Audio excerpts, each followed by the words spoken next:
finir un petit peu sur, on va dire, cette première découverte de Photoshop, j'aimerais aborder un sujet très important. C'est la notion de résolution, de taille d'image, de points par pouce, de DPI, c'est la même chose. Tout ça, c'est des notions assez abstraites au départ.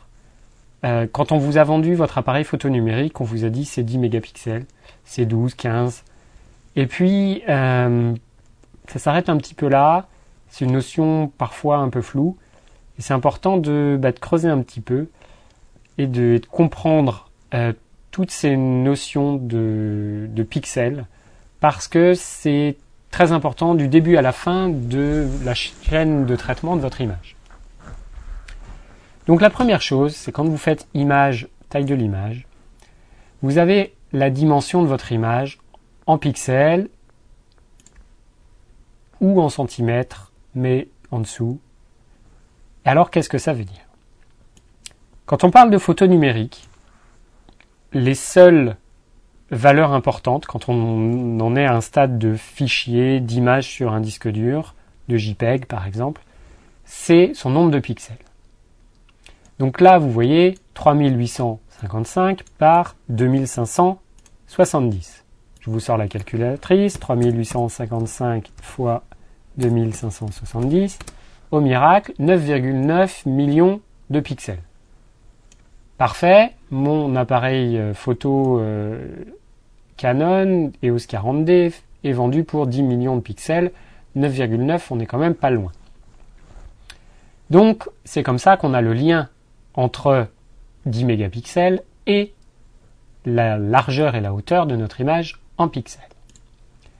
Là où ça se complique, c'est le fait que si on veut passer à un tirage papier, par exemple, on ne va pas sortir des pixels par des pixels. On ne va pas sortir une image en 3855 pixels. Cette notion, elle est purement informatique et elle n'a pas d'empreinte dans la réalité. Si vous imprimez une image, elle va faire un certain nombre de centimètres. Admettons, voilà, là je ne veux pas redimensionner mon image, je veux juste m'assurer de sortir par exemple un document qui fasse 20 cm de large, et automatiquement il me propose, parce que les valeurs sont liées, vous voyez, si mon image fait tant de pixels, un rapport entre la largeur et la hauteur qui est, là c'est 3,5, c'est le format classique des photos d'appareils photo numériques. Si je fais une photo de 20 cm, elle fera forcément 13,3 cm de haut. Si je fais 30, elle fera 20. À la limite, c'est plus clair. Vous voyez, 3,5 le rapport. Je ne veux pas redimensionner mon image, c'est-à-dire que je veux m'assurer qu'elle fasse 20 cm de haut par 30 de large. Et du coup, il va me dire combien de pixels par centimètre ça représente. Si j'ai 3855 pixels à caser sur 30 cm, ça veut dire que j'aurai 128,5 pixels par centimètre. En pratique, on parle très peu de pixels par centimètre, mais de pixels par pouce. C'est une notion anglaise ou américaine. On parle de PPI, per inch, points per inch, ou DPI, dot, qui veut dire point par pouce, inch en anglais c'est pouce. Et cette troisième valeur, qui est donc appelée résolution, ici vous voyez que si je sors mon image de 10 mégapixels en 20 par 30, sa résolution sera 326 pixels par pouce. Cette notion de pixels par pouce, elle est importante parce qu'elle va définir si votre image sera de qualité suffisante ou non pour être imprimée dans ce format-là. La qualité, on va dire optimale, de tous les tirages photos, en tout cas la base, c'est 300 points par pouce. Ça veut dire qu'aujourd'hui, si je tire cette photo en 20 par 30, comme elle fait 326 points par pouce, il n'y a pas de problème, elle sera d'une qualité optimale. Imaginons maintenant que je sois un petit peu ambitieux. Et je veux que ma photo elle fasse 3 mètres de large par 2 mètres de haut. 300 cm par 200 cm. Je pars de 10 mégapixels qu'il va falloir caser sur ces 6 mètres carrés. Du coup, je tombe à une résolution de 32 points par pouce. Ça veut dire que j'ai 32 pixels qui serviront à, on va dire, représenter 2,4 cm. Puisque un pouce, c'est 2,4 cm. Et si mes pixels sont si peu nombreux sur une telle largeur, qu'imaginez, hop, on ressort la calculatrice, un pouce c'est 2,54 cm, donc c'est 25,4 mm, et j'ai 32 pixels. Ça veut dire que mes pixels ils vont presque représenter 1 mm, et donc je vais avoir des carrés d'1 mm par 1 mm pour représenter mon image. Si je me mets près de cette photo, je vais voir énormément de pixels. Pourquoi? Parce que mon image de départ n'a pas une qualité, une résolution suffisante pour être imprimée en 2 mètres par 30 cm. Maintenant, il y a des tolérances, c'est-à-dire que plus on agrandit une image, plus on est censé la regarder de loin, donc on n'a pas forcément besoin de la même qualité pour imprimer une image qui fait 3 mètres de large. Ce qu'il faut retenir comme base, c'est 300 points par pouce, 300 dpi. Savoir qu'on peut descendre sans souci en dessous. Les tireuses photo classiques, il me semble que c'est 250 dpi. Donc si jamais je voulais faire un 50 cm par 33, là je suis à 195 pixels par pouce. Je suis quand même pas loin des 250 de la qualité maximale d'une tireuse de laboratoire photo. Voilà pour cette notion de DPI. Donc là, vous voyez que je n'ai pas redimensionné mon image en pixels. Elle fait toujours 3855 par 2570 pixels. Je change juste l'information de à quelle dimension je vais vouloir l'imprimer. D'ailleurs, si là, par exemple, je mets 10 cm, vous voyez, là, je suis à 979 pixels par pouce, point par pouce, donc ça veut dire que j'ai une qualité phénoménale par rapport à la dimension à laquelle je voudrais l'imprimer après. Si j'enregistre, déjà, ça se fait instantanément, c'est-à-dire qu'il n'y a pas eu de redimensionnement de pixels, mes pixels n'ont pas été grossis ou rapetissés, c'est juste que maintenant, si je fais fichier imprimer, par défaut, vous voyez, il va me proposer une image, ça c'est un A4, donc l'image, elle fait bien, il me la propose comme 10 cm de large par 6,6 de haut. Si je fais image, taille de l'image, et que je mets 20 par 13, si je fais fichier imprimer, par défaut, vous voyez, il m'a proposé une image qui fait 20 cm, quasiment l'intégralité de ma feuille A4, par 13,3 de haut. Donc là, je change pas, je ne fais pas de modification physique sur mon image.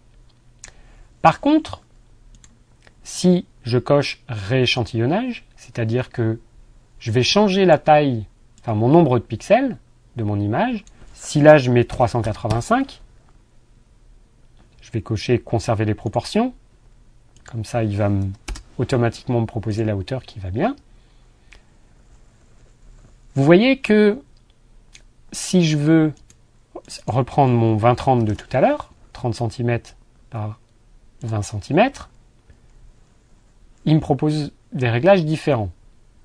Si je veux faire un 30 par 20 à 300 dpi, il me propose ça comme qualité optimale. Si je veux 250 points par pouce, parce qu'on m'a dit que l'imprimante sur laquelle j'allais imprimer cette image, sa qualité c'était 250 points par pouce, parce que c'est ce qu'elle sait faire, elle sait imprimer à cette résolution, pas au-dessus. Vous voyez, il me propose une taille d'image un petit peu différente.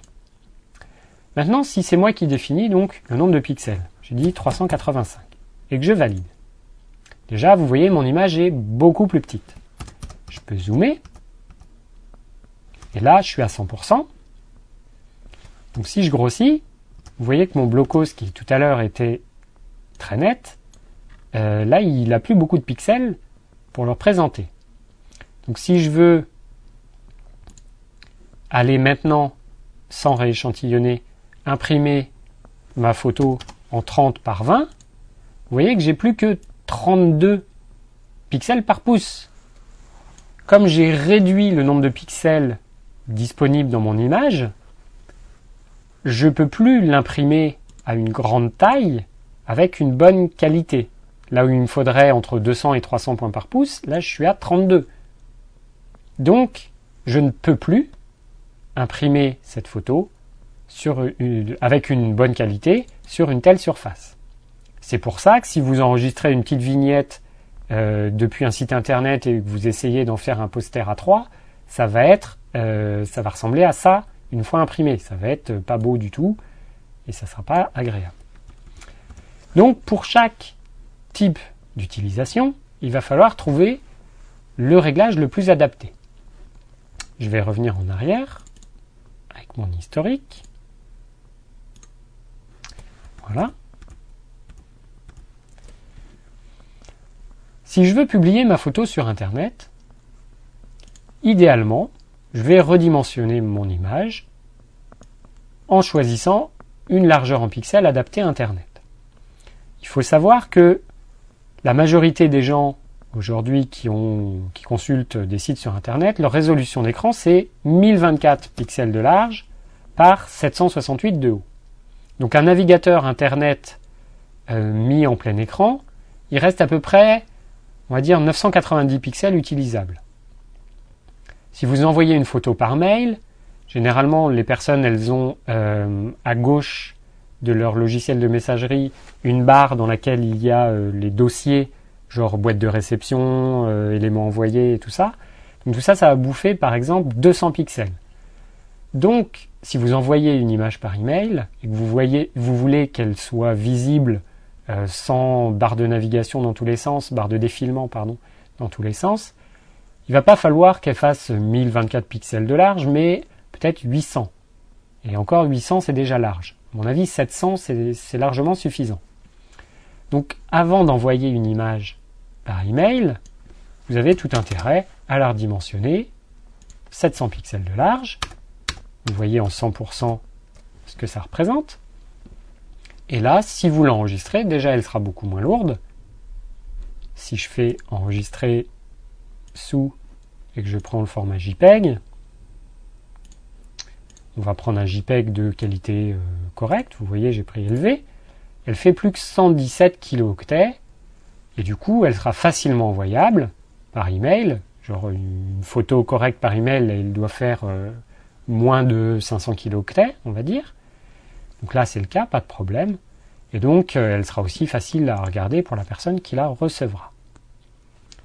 Donc vous voyez, il faut clairement séparer la notion de pixels qui est uniquement pour l'usage informatique, affichage sur écran, que ce soit dans un navigateur internet, sur votre écran aussi, pour faire un diaporama par exemple, pour envoyer par email, pour publier sur votre site, ce genre de choses. Et de l'autre, la taille en centimètres, qui elle ne s'applique que pour une impression papier ou un tirage photo sur papier.